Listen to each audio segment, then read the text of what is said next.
மருத்துவமனைக்குள்ள மருத்துவருக்கு பாதுகாப்பு இல்லை, நீதிமன்ற வாசல்ல வழக்கறிஞருக்கு இல்லை, பள்ளிக்கூடத்தில் ஆசிரியருக்கு இல்லை, யாரு நீ காவல் நிலையத்துக்குள்ள காவலர்களுக்கு இல்லை அப்படின்னு வரும்போது தான் அது நடவடிக்கை. சட்டசபைக்குள்ள அமைச்சருக்கு இல்லைன்னு வந்தா ஏதாவது நடக்கிறதுக்கு வாய்ப்பு இருக்குன்னு நினைக்கிறேன். 3 மாசத்துக்கு முன்னாடி கட்டின பாலம், ஐயா ஏவா வேலை திறந்து வச்ச பாலம் இப்ப இருக்கான்னு பத்தியில, அப்ப எவ்வளவு உறுதித்தன்மையா கட்டப்பட்டிருக்கு பத்தியில. அங்க போய் கூட்டம் கூடி அதனால வந்ததுன்னா பாருங்க, அவரை பார்க்க இவ்வளவு பேர் கூட்டிட்டாங்க, அந்த பாதிக்கப்பட்ட மக்களுக்கு உரிய அளவுல செய்ய முடியல இதெல்லாம் அப்படின்னா அதுக்கு ஒரு விமர்சனத்தை வைப்பீங்க. அதனால அவரு சரி உதவணுங்கிற எண்ணம் இருக்கு, அதுக்கு நீங்க பாராட்டணும். சரி அதை கூட மற்றவங்க செய்யல. சரி அவராவது வர வச்சு கொடுக்குறாரு. உதயநிதியோட பிறந்தநாள் கொண்டாடிட்டு இருக்கிறத எப்படி பாக்குறீங்க? அவராவது மற்றவங்களுக்கு கொடுக்கணும்னா நினைக்கிறாரு. இது சரி வர வச்சாவது ஒரு அரிசி பருப்பு ஏதோ ஒன்று கொடுக்குறாரு, வேட்டி சேலை கொடுக்குறாரு, ஏதோ ஒன்று. அந்த எண்ணத்தை நீங்க பாராட்டத்தானே வேணும். வாங்க சதுரங்க போட்டினா வர்றாரு, வாங்க கேலோ இந்தியானா வர்றாரு. அவரோட தான் நீங்க ரொம்ப சாதாரணமா பொண்ணு எடுத்த சம்பந்தி குடும்பம் மாதிரி பேசிக்கிறீங்க. அதை பேசி எங்களுக்கு உரிய நிவாரணத்தை வாங்கி தர வேண்டியதானே. பேரிடர் காலங்களில் உனக்கு உரிய நீதியை தரமாட்டேங்கிறான்ல, நீ எதுக்கு வரி கட்டுற? கேட்க வேண்டியவங்கிட்ட விட்டுட்டு பாவம் இந்த திருப்பூர்ல சிக்கிட்டான் சீமான்னு வச்சுட்டு என்னைய போட்டு தெரிவிக்க கூடாது. புரியுதா? நான் உங்களோட கூட்டமா இருந்த அழுகிற ஆள் தான், என்கிட்ட ஒன்றும் இல்லை. இப்ப எல்லாருமே சொல்றாங்க தம்பி வந்து இப்ப பேசுறதுல நிறைய முதிர்ச்சியா இருக்கு, நிதானமா இருக்குன்னு.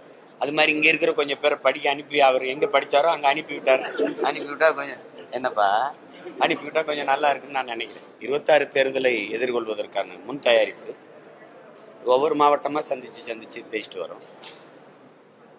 எங்க கட்சி உறவுகளை சந்திச்சு இது எப்படி எதிர்கொள்றது,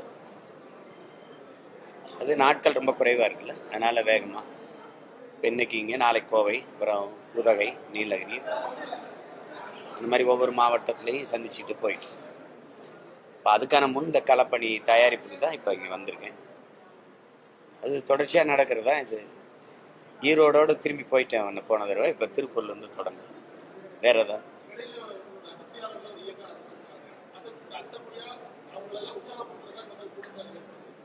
இது ரொம்ப நாளாக நான் செஞ்சிட்டு இருக்கேன். அதிருப்தியாளர்கள் ஒன்றிணைதல எங்களுக்கு திருப்தி தான், எங்களுக்கு திருப்தி தான், அதுல ஒண்ணு.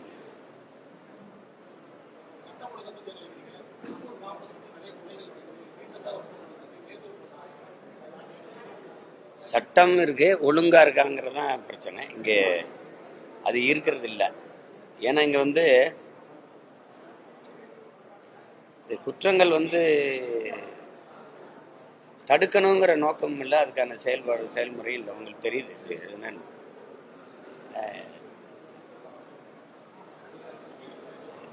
பாடம் நடத்திக்கிட்டு இருக்கிற ஆசிரியை போய் குத்தி கொள்றாங்க, நீதிமன்ற வாசல்ல வழக்கறிஞரை விட்டுறாங்க. இது எல்லாமே தொடர்ச்சியா நடக்குது.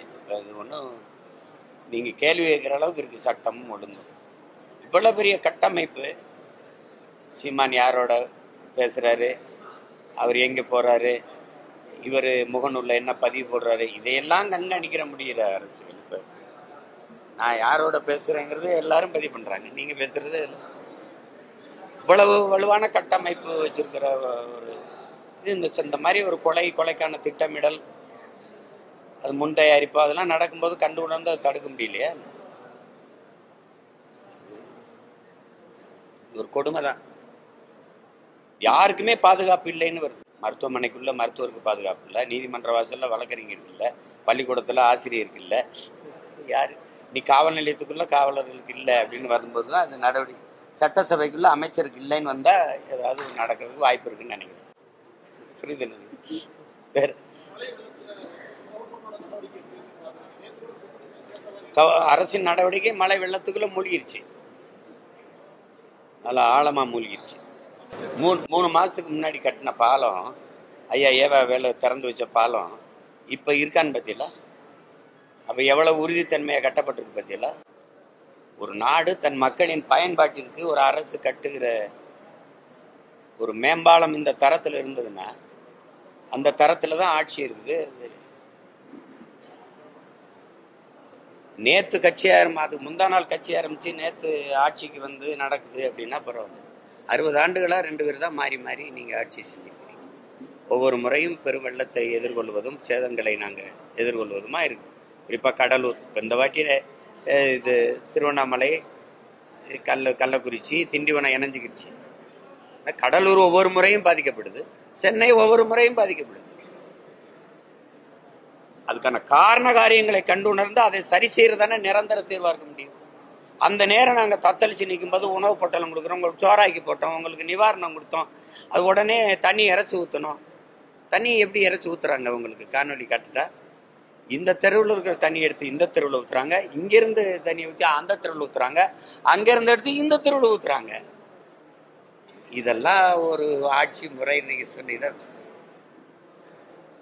இது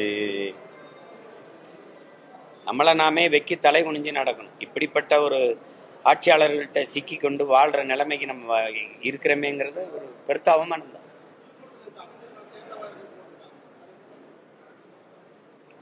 அது செலவுக்கு போட்டா போயிடும், அது துவைச்சா போயிடும். ஆனா அவங்களால ஏற்பட்ட இந்த நாட்டுக்கும் மக்களுக்கும் ஏற்பட்ட தீமைகளை யார் துடைக்க?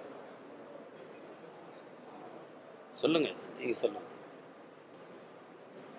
மண்ணை மக்களை பேரன்பு கொண்டு காதலிக்காதவன்கிட்ட ஆட்சி போகக்கூடாது. ஒரு பெண்ணை தன் உயிருக்கு மேலாக நேசிக்கிறவனுக்கு கட்டி கொடுத்தாதாங்க அந்த பொண்ணை வச்சு ஒழுங்கா வாழ்வான். ஊதாரி பயல்களுக்கு, கேவலம் கட்டவன், கேடு கட்டவன், குடியாரன், சூதாடி கட்டி கொடுத்தா எப்படி இருக்கும்? அந்த கதை தான் இது. 60 ஆண்டுகளா என் மண்ணை மண்ணுனா என்னன்னே தெரியும். தாய்ப்பாலும் தண்ணீரும் உங்களுக்கு மலிவா கிடைக்கிறதுனால இந்த மண்ணை எவனும் மதிக்கிறது இல்லைன்னு ஐயா வைரமுத்து அவர்கள் எழுதின கவிதையை தான் சொல்ல வேண்டியது.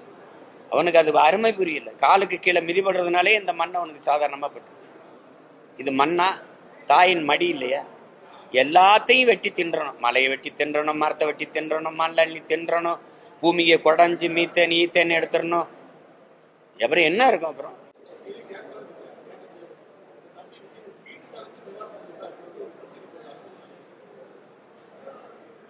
கொடுக்கணும்னு நினைக்கிறாரு. இப்போ என்னை மாதிரி இப்போ நான் 7-8 தேதியில் போய் களத்துக்கு போவேன். நான் ஏற்கனவே போய் நிற்பேன் மக்களோட மக்களாக.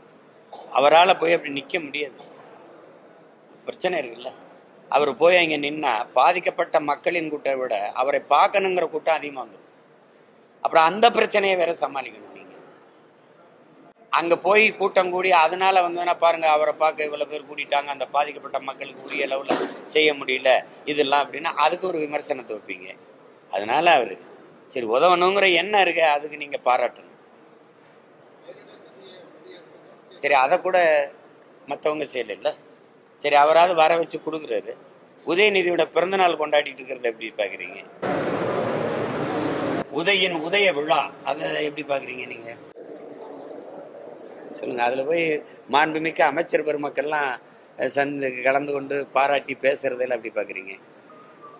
அவங்க தாத்தா நாங்க செத்து ஈழத்தில் விடும்போது ஒரு தெருவில் பறையோசை கேட்கும் போது, சாவு பறை கேட்கும் போது இன்னொரு தெருவில் மங்கள ஒளியும் கேட்டிருக்கிறது அப்படின்னு நினைச்சுக்கிறதா?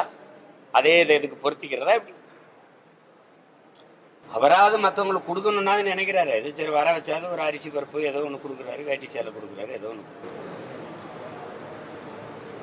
அத அந்த எண்ணத்தை நீங்க பாராட்டத்தானே வேணும்.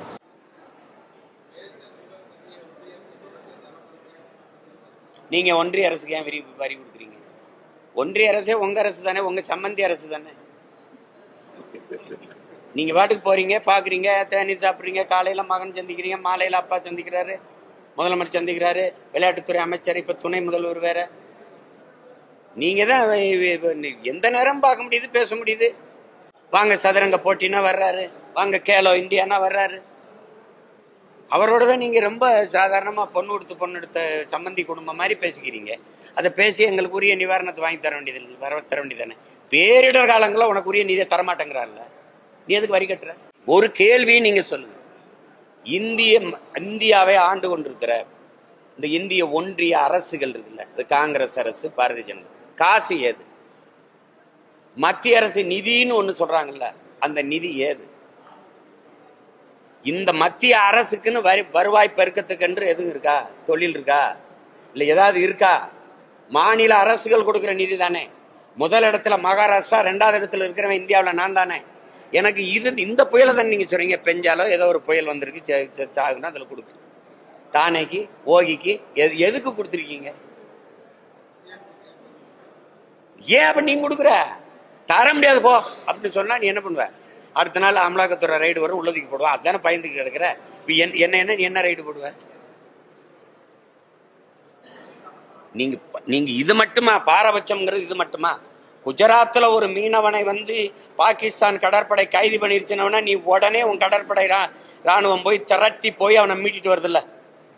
850 பேரை சுட்டிருக்கான்ல எங்களை இதே இந்திய கடலுக்குள்ள. எத்தனை பேரை கைது பண்ணி உள்ள போட்டிருக்கான்? படகை பறிச்சிருக்கான், வலையை கிழிச்சிருக்கான், சிறை பிடிச்சிருக்கான், சித்திரவதை பண்ணிருக்கான். ஒரு தடவை கூட இப்படி வெட்டி பிடிச்சு தடுக்கல எங்களை. என்னை நீ வச்சிருக்கிறதே என் நிலத்தின் வளத்துக்கும் என் வரிக்கும். கடைசி நேரத்தில் 5 வருஷத்துக்கு ஒரு தடவை போடுற வாக்குக்கு. வேற என் வாழ்க்கை பத்தி கவலை இருக்கா? என் உணர்வை பத்தி, என் உயிரை பற்றி, என் உரிமையை பத்தி, என் ஓட்டை பத்தி தான் உனக்கு கவலை இருக்கு. இதை பத்தி கவலை இருக்கா? அப்ப எதிர்த்து என்ன சண்டை போட்டிருக்கீங்க நீங்க? பேரிடர் காலங்களில் என் மக்கள் சிக்கி தவிக்கும் போது எனக்கு உதவுவதற்கு நீ பணம் தர மாட்ட. அந்த மக்களின் காசுல தான் உனக்கு வரி வருது. தர முடியாதுன்னு சொல்றதுக்கு எவ்வளவு நேரம் ஆகும்? வெள்ளக்காரன் காலத்துலதான் வரி கொடா இயக்கமா? இந்த கொள்ளக்காரங்காலத்துல போராட முடியாது, தர முடியாது. உன்னால முடிஞ்சதை பாருன்னு சொன்னா மத்திய அரசு ஃபண்டு, மத்திய அரசு சென்ட்ரல் கவர்மெண்ட் ஃபண்டு. உனக்கு ஏது ஃபண்டு? இங்க வா மண்டு, உனக்கு ஏது ஃபண்டு சொல்லு. மாநிலங்கள் நாங்க கொடுக்கிற காசு தான், அதை வாங்கி வச்சுக்குவாங்க.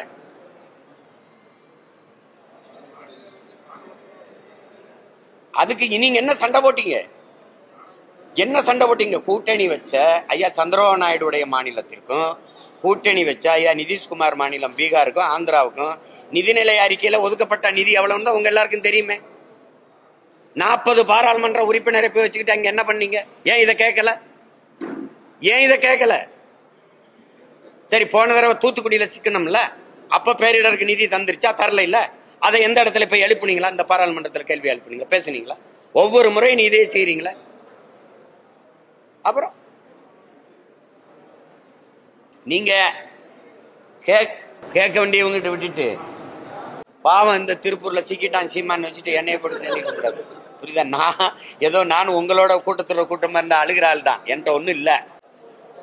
அது ஆனா என்ன பண்றது? பாவப்பட்ட மக்கள் கூட்டத்துல நான் ஒருத்தர் நான் நின்று அழுகலாம். அதுதான் நம்ம செய்ய முடியுது. வேற என்ன செய்ய முடியுது சொல்லுங்க?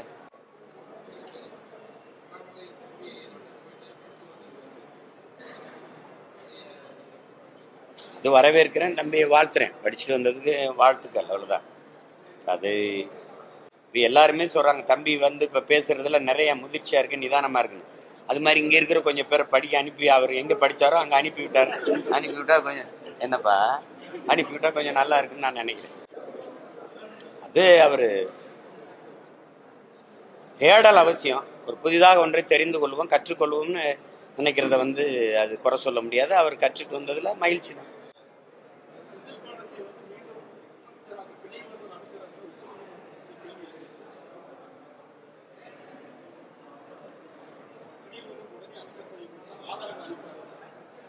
இந்த குதிரை பந்தயம், இந்த கார் பந்தயம் எல்லாம் நீங்க எப்படி நினைப்பீங்க?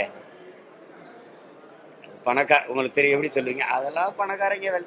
அது மாதிரி இது இந்த பெரியவங்களுடைய பஞ்சாயத்து. அதில் நம்ம நம்ம நம்ம ஆலமர பஞ்சாயத்து. நம்ம போய் அதுல பேச முடியாது. இப்ப இதெல்லாம் வந்து இவ்வளவு நாள் என்ன பண்ணுச்சு? அவங்க பேசி தானே வெளியில எடுத்துட்டு வந்தாங்க. இப்பதான் அவர் மந்திரியானது தெரியுமா? நம்ம சொல்லுங்க, நீங்க சொல்லுங்க. நீங்க இங்க ஐயா பொன்முடியுடைய பதவியை ஒரு நீதிமன்றம் பறிக்கும். ஒரு 3-4 மாசம் கழிச்சு திருப்பி அதே வழக்கு, ஒரே நாடு, ஒரு இன்னொரு நீதிமன்றத்துக்கு போனோம்னா இல்ல அதெல்லாம் ஒரு மந்திரியா இருக்கலாம். இது மாதிரி உலகத்துல ஒரு நாடும் சட்டமும் நீதியும் நீங்க எங்க பாத்திருக்கீங்களா? ஒரு வழக்குக்கு 3 நீதி இருக்கும். கீழமை நீதிமன்றம் குற்றம்னு சொல்லும், இந்த உயர் நீதிமன்றம் விடுதலைன்னு சொல்லும், அப்புறம் உச்ச நீதிமன்றத்துக்கு போனீங்கன்னா அது குற்றம்னு சொல்லும். அம்மையார் ஜெயலலிதா வழக்குல என்ன நடந்ததுன்னு உங்களுக்கு தெரியுமில்ல ஒவ்வொன்றும். அது மாதிரிதான் இது. அது பெரியவங்க விளையாட்டு. அதுல நாங்க சின்ன பிள்ளைய வேடிக்கை தான் பார்க்க முடியும். சரி, விளையாடுங்க. மகிழ்ச்சி.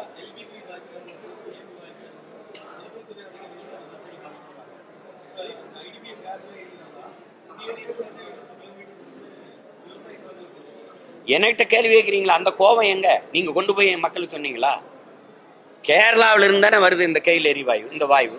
அப்ப கேரளாவில இருந்து தமிழ்நாட்டுக்கு எப்படி வருது? சாலை வழியே. சாலையில இருந்து இங்க எங்க போகுது? கொச்சினுக்கு எப்படி போகுது? சாலை வழியே. ஏன் நிலத்துல மட்டும் ஏன் நஞ்சை நிலத்தர நஞ்சை பழந்த மாதிரி ரெண்டா பழக்கிற? நான் கேட்டேன் போராடிட்டு இருக்கும்போது. இந்த எங்க வழக்கு வாங்கின எங்க அண்ணன் எல்லாம் நிக்கிறாங்க. நாங்க இந்த குழாயை தூக்கி பொறிச்சு போட்டோம். அம்மையார் ஜெயலலிதா காலத்துல எல்லாரும் மேலே வழக்கு. நான் எங்க அப்பா அந்த மாதிரி எங்க அப்பா மாதிரி இந்த போராட விவசாயிகளோட போராட, அப்பா எப்படிப்பா நீங்க இதுக்கு அனுமதி கொடுத்துருங்க? என்னையா தண்ணி உள்ள போகுதுன்னா, அப்ப தண்ணி தானே போகுது, பூமிக்குள்ள போயிட்டு போகட்டும்னு நாங்க சரின்ட்டோம். கடைசியா தானே தெரியுதுப்பா அது எரிவாயு அப்படின்ட்டு. அது எப்ப பிரச்சனையாகுதுன்னு பாத்துங்க. இந்த எரிந்த காற்று, இந்த கையில் எரிவாயு போற அந்த கையில் நிறுவனம் கொண்டு போகுது, அந்த காற்று பூமி கீழே இருக்கிறது. ஒருவேளை விவசாயி அந்த பயன்படுத்துறாரு பாருங்க நிலத்துல, அதுல ஏதாவது பாதிப்பு ஏற்பட்டு அந்த வாயு கசிஞ்சு அதனால ஒரு பேரிடர் நிகழ்ந்தால் அதற்கு அந்த நிலத்தின் உரிமையாளரே பொறுப்பேற்க வேண்டும்ங்கிறது சட்டவரை விதி. இந்த இந்த இந்த மாதிரி குற்றத்துக்கு இவருக்கு அதிகபட்சம் மரண தண்டனை கொடுக்கலாம்ங்கிறது. இத படிக்கும் போதுதான் எங்க ஆளுக டேய் என்னடா நிலத்தையும் பறிச்சுக்கிட்டு எங்களை தூக்கல வேற போடுவீங்களாடான்னு அப்பதான் எங்க ஆளுகளுக்கு முழிப்பே வருது. புரியுதா? அது மாதிரிதான் இத பதிச்சுக்கன்னு சொன்ன பெருந்தகை ஐயா கலைஞர் அவர்கள் தான், கருணாநிதி அவர்கள் தான். இதுக்கு வழக்காட போனது யாரு தெரியுமா? நாங்க போன அந்த வழக்கு அங்க உச்ச நீதிமன்றத்துக்கு போச்சு. அந்த வழக்கு இந்த கையில் எரிவாயு வேற பக்கமா சாலை வழியே மற்ற மாநிலங்களை புதைக்கிறது போல சாலை வழியே நெடுஞ்சாலை வழியே கொண்டு போங்கன்னு சொல்லி வழக்கு. அதுல அம்மையார் ஜெயலலிதா ஆட்சியில் இருக்கும்போது அவங்களுடைய அரசு தரப்புல ஒரு வழக்கறிஞர் வாதிட போறாங்க. அந்த வழக்கு நீதிபதிகள்லாம் உட்கார்ந்து இருக்கும்போது மூத்த வழக்கறிஞர் போகாம, எந்த பிரச்சனை இது? மக்களின் பிரச்சனை. மக்களின் பிரச்சனைக்கு மூத்த வழக்கறிஞர்கள் போகாதனால அவருக்கு கீழே இருக்க உதவியாளர்கள் அனுப்பினதுனால எங்க உங்க சீனியர், எங்க உங்க மூத்தவருங்க, அவர் வேற இது வழக்குக்கு போயிட்டாருன்னு எரிச்சல்ல வெறுப்புல நீ புதைச்சு பூமி வயலுக்குள்ளே புதைச்சிட்டு போடான்னு தூக்கி போட்டுட்டோம். இது யாராவது மறுக்க சொல்லுங்க. ஆனா இதே அம்மையார் ஜெயலலிதாவுக்கு அங்கு பெங்களூர்ல வழக்கு வரும்போது நீதிமன்றம் திறக்கிறதுக்கு முன்னாடி அதிகாலையிலேயே போய் படுத்திருந்து எல்லா மூத்த வழக்கறிஞர்களும் போய் வாதிட்டது 2. அப்போ தனக்கு ஒண்ணு பிரச்சனைனா, மக்களுக்கு ஒரு பிரச்சனைனா பாரபட்சமா அணுகிற ஆட்சியாளர்களை வச்சுக்கிட்டு நீங்க எப்படி சரி பண்ணுவீங்க? எப்படி சரி பண்ணுவீங்க? கீழே கையில் எரிவாயு போகும், மேல உயர் மின் அழுத்தம் போகும்.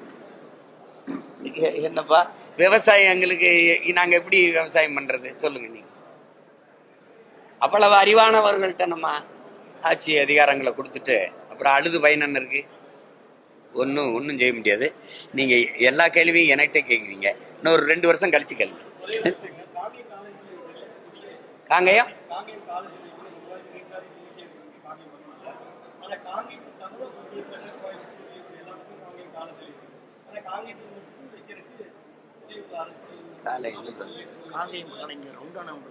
சிலையா? சிலை முதல்ல ஒரு தனியரசையா இருந்த பொண்ணு கோரிய அரசு அனுமதி தனியரசையா இருக்கிற போது அது முன்னெடுத்தா இருந்தவர். ஆனா நிறைவேற்ற முடியல. என்ன இருக்கு? இந்த அதிகாரங்களும் ஆட்சியும் அப்படியே இருக்க போறது இல்ல, மாறும்ல. மாறும்போது நீங்க இங்கெல்லாம் சொல்றீங்களா, இங்கெல்லாம் வச்சிருவோம் சிலையை விடுங்க.